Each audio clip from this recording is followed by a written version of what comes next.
दोस्तों, एक ऐसा देश जो कि आज तक किसी का गुलाम नहीं बना। साथ ही इस देश में आपको भारत की सभ्यता देखने को मिलती है। जी हाँ दोस्तों, आज मैं आपको जिस देश के बारे में जानकारी देने जा रही हूँ वो पूरी तरह से पहाड़ों से घिरा हुआ है। आपने बिल्कुल सही कहा, इस कंट्री का नाम है नेपाल। वो कहते हैं ना कि भारत और नेपाल दो देश हो सकते हैं, लेकिन उनके साथ हमारी बेटी और रोटी का रिश्ता है। इस बात को कोई काट नहीं सकता। तो फ्रेंड्स, आज हम आपको नेपाल देश के उन तमाम खूबसूरत जगह पर लेकर के चलते हैं जहां आप जाकर मस्ती कर सकते हैं।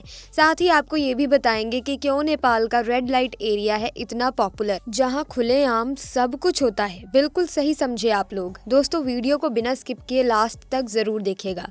दोस्तों, सबसे पहले तो हम आपको बता देते हैं कि नेपाल देश का ऑफिशियल नाम है federal democratic Republic of Nepal और देश की कुल जनसंख्या है लगभग 3 करोड़। जनसंख्या के मामले में ये दुनिया का 49th सबसे बड़ा देश है। इस देश में 20% जनसंख्या ही शहरों में रहती है, 80% रूरल एरिया में खेती करती है। दोस्तों, नेपाल देश 1,43,350 स्क्वायर किलोमीटर में फैला हुआ है और क्षेत्रफल के मामले में ये दुनिया का 93rd सबसे बड़ा देश है। दोस्तों, नेपाल दुनिया के कुछ चुनिंदा देशों में शामिल है जो कि आज तक किसी का गुलाम नहीं बना। जी हाँ दोस्तों, 1814 से लेकर 1816 तक इस देश के राजाओं की लड़ाई अंग्रेजों से हुई थी, लेकिन नेपाल गुलाम नहीं बना। दुनिया के सबसे खूबसूरत देश में से एक नेपाल की बात ही निराली है। और अगर आपको नेपाल हिंदुस्तान से जाना है तो वीज़ा लगवाने की भी ज़रूरत नहीं है। अब हम आपको नेपाल देश की वो तमाम जगह घुमा देते हैं जो कि वर्ल्ड पॉपुलर डेस्टिनेशंस हैं। पशुपतिनाथ मंदिर। दोस्तों, नेपाल दर्शनीय स्थल में पहला प्रसिद्ध मंदिर पशुपतिनाथ मंदिर है। पशुपतिनाथ मंदिर नेपाल की राजधानी काठमांडू में स्थित है और ये बात जो आप जानते ही होंगे कि पशुपतिनाथ भगवान शिव को ही कहा जाता है। ये सिर्फ धार्मिक स्थल के रूप में ही नहीं बल्कि सांस्कृतिक स्थल के रूप में भी प्रसिद्ध है। ये मंदिर भगवान शिव को अर्पित है। इस मंदिर में केवल हिंदू धर्म के लोग ही जा सकते हैं और अन्य धर्म के लोगों को इस मंदिर के दर्शन बाहर से ही करने पड़ते हैं। ये मंदिर बागमती नदी के किनारे बना हुआ है। इस मंदिर के आसपास काफी सुंदर माहौल देखने को मिलता है और शिवरात्रि के दिन इस मंदिर में पर्व का आयोजन किया जाता है। पर्व के दौरान काफी संख्या में भक्त इस मंदिर में आते हैं। ये मंदिर काठमांडू से मात्र 3 किलोमीटर की दूरी पर स्थित है। इस मंदिर में जाने का सबसे बेस्ट समय सुबह के दौरान सूर्योदय का है। जी हाँ दोस्तों, वैसे भी हमारे देश में कई ऐसे लोग हैं जो कि साल में 1-2 बार भी इस मंदिर में जाकर भगवान शिव के दर्शन कर लेते हैं। कहा जाता है कि यहाँ जाने के बाद आपके मन को बहुत शांति मिलती है और आपकी सोच बदल जाती है। आप इस दुनिया की सच्चाई को समझने लगते हैं। अगर आप नेपाल जाएं तो इस मंदिर को जरूर विजिट करें।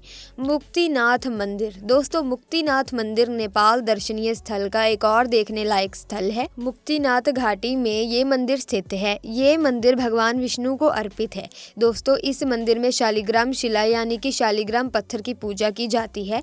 हिंदू धर्म के अनुसार शालिग्राम शिला में भगवान विष्णु का निवास माना गया है और इसीलिए इस पत्थर को काफी पवित्र माना जाता है। इस मंदिर को पंगुड़ा वास्तुकला से बनाया गया है। वहीं यह मंदिर हिमालय में 3700 मीटर से भी ज्यादा ऊंचाई पर मौजूद है, जिसकी वजह से इस मंदिर के आसपास काफी प्राकृतिक सुंदरता देखने को मिलती है।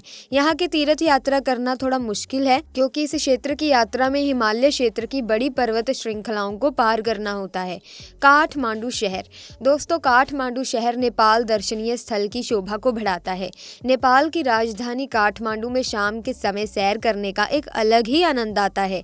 दरअसल काठमांडू हिमालय के पहाड़ों से घिरा हुआ है और ऐसे में शाम के समय यहाँ का मौसम काफी सुहाना हो जाता है। साथ में ही इस जगह पर नेपाली ट्रेडिशनल डांस और कई तरह के कार्यक्रमों का आयोजन भी समय समय पर होता रहता है। काठमांडू में आपको शॉपिंग करने के लिए भी काफी कुछ मिल जाएगा।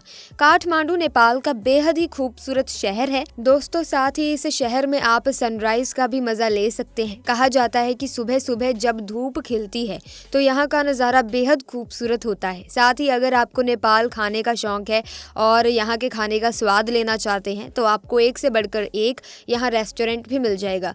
दोस्तों, इस शहर की सबसे अच्छी बात यह है कि ओवर क्राउडेड ये नहीं है, यानी कि आपको कभी भी ऐसा नहीं लगेगा कि आप किसी भीड़ का हिस्सा हैं। तो नेपाल आप जब भी जाएं तो आप इस शहर का दर्शन तो करें ही करें, क्योंकि दोस्तों यहीं पर सारी फ्लाइट लैंड करती है। भगवान राम का ससुराल यानी कि जनकपुर। दोस्तों रामायण की कहानी तो सबको पता है, आपको पता ही होगा कि भगवान राम का ससुराल नेपाल का जनकपुर है। जी हाँ दोस्तों, जनकपुर नेपाल का प्रसिद्ध धार्मिक स्थल है और ये नगर प्राचीन काल में मिथिला की राजधानी माना जाता है। यहाँ पर प्रसिद्ध राजा जनक थे जो सीता माता के पिता थे। दोस्तों आपको बता दें कि आज भी हमारे देश में मिथिला की जय जयकार है। बिहार के कुछ जिले जैसे कि दरभंगा और मधुबनी मिथिला का हिस्सा है। आप जनकपुर जाकर माँ सीता के महल के दर्शन कर सकते हैं। दोस्तों जनकपुर में आज भी वो धनुष वैसे का वैसा ही रखा हुआ है जिसे तोड़ने के बाद भगवान राम की शादी माता सीता से हुई थी। अगर आपको रामायण से प्यार है तो जनकपुर में आप रामायण के हिस्से को जी लेंगे। माता सीता के दर्शन आपको मिल जाएंगे। सागर माथा नेशनल पार्क। दोस्तों सागर माथा नेशनल पार्क भी नेपाल का एक बड़ा पर्यटन स्थल है। जो उद्यान नेपाल दर्शनीय स्थल में 4 चांद लगा देता है।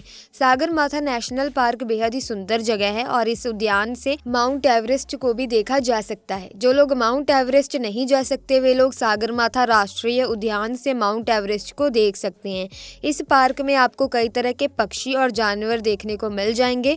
इस पार्क को प्राकृतिक विश्व धरोहर स्थल का दर्जा भी प्राप्त है।